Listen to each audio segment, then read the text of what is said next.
西營盤呢間小炒店，老闆娘華嫂打扮得好靚，人人都叫佢靚太，但背後叫佢小炒王。除咗因為炒餸好，原來仲有另一個意思。我經常炒人啊，好似近呢1-2年，我總數含樓面洗碗我都炒7-8個啦。我做時候鋪，我做10幾年時候鋪，我都唔會見伙計傾偈嘅。冇生理咧，呢啲係坐喺睇電視嘅。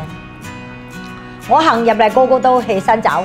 我算人做一個時候鋪，樓面唔夠人，我頂樓面；洗碗冇人洗，我頂洗碗。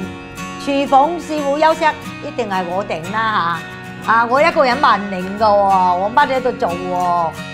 佢做小炒17年，朝11晚2，從來都冇嗌辛苦，因為自細喺福建耕田，比而家仲辛苦。16歲，父母安排佢結婚，生咗3個仔女。我呢個大佬呢個先生從來未賺過錢咧，唔識做嘢嘅，你懶啊！我湊仔啊，我冇辦法出嚟做嘢啊，咪變成冇飯食咯。我試過捱到呢啲日子，所以咪咁堅強咯。後來佢老公病咗，醫唔好，老尾我老爺嚟呀，叫我去離開佢咯嚇，離開佢咯。佢為咗養大幾個仔女，落交香港咧就係好辛苦啊！落交香港啊，打4份工。佢喺一間小菜館做樓面嗰陣，認識咗做大廚嘅華叔。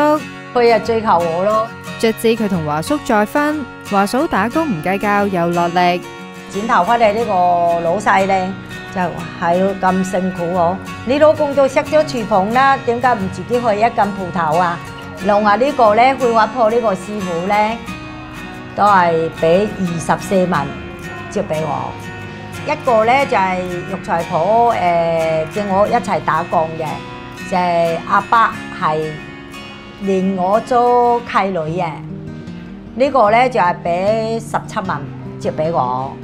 佢就攞住呢2筆錢喺西營盤開小炒店，一開生意就好好。可惜華叔好賭，走去接啊，接嚟賭，俾人揾到啊！揾到大佬啊！你揾到你唔俾佢唔得噶，打死你啊！你上去做壞害呢啲賭嘅咧，全部都係黑嘅。我話得，你唔好喐過佢，我盡量幫你還。有時還到10幾20萬，總數間還5次債，還完我4-5年有病啦，淋巴癌啊！華叔躺病在床，鋪頭開始完全由華嫂主理。之前伙計由華叔管，做嘢知有關。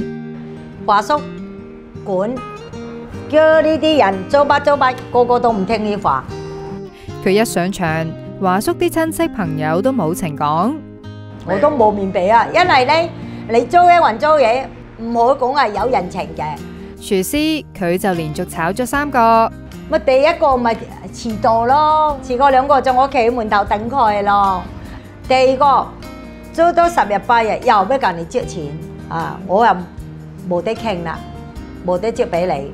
第3個係煮餸唔啱佢心意，咁樣我講佢話師傅咁樣唔得喎，粟米斑塊你成個不上嚟，成個木死，得就得啦，係咁樣。我話唔得，唔得咪成個餸夠我抌啲垃圾桶嘅咯，最好你唔好做啦。好多時廚房冇人，佢就硬住頭皮自己嚟。我哋係家庭婦女啊，你明唔明啊？咁樣就係學，我而家到乜嘢都識煮。除咗煮廣東菜，有時仲煮下福建菜。有時我呢啲客咧，好中意食我煮嘅嘛，碟碟都切晒啊！之後華叔因病過身，我好堅強。今日上晝出辦，我今晚就開鋪頭啦。佢冇喺人面前喊過，但其實好傷心。佢死咗，我日日都俾後冷喊啦。大家兩公婆啦，呢啲相識就係有緣分，冇緣分就唔會做兩公婆。佢努力做好間店，生意越做越好。而家仔女大，見佢辛苦都勸佢多休息。有得做就一路做咯。以前賺嘅錢為一頭家，但都俾老公花走晒。而家先係真正嘅賺到。日日咁樣做嘢，咁辛苦為咩？我係為呢啲仔女咯。仔女大，而家為呢啲孫。一代傳一代啊！我哋福建人最緊要就係呢個家庭。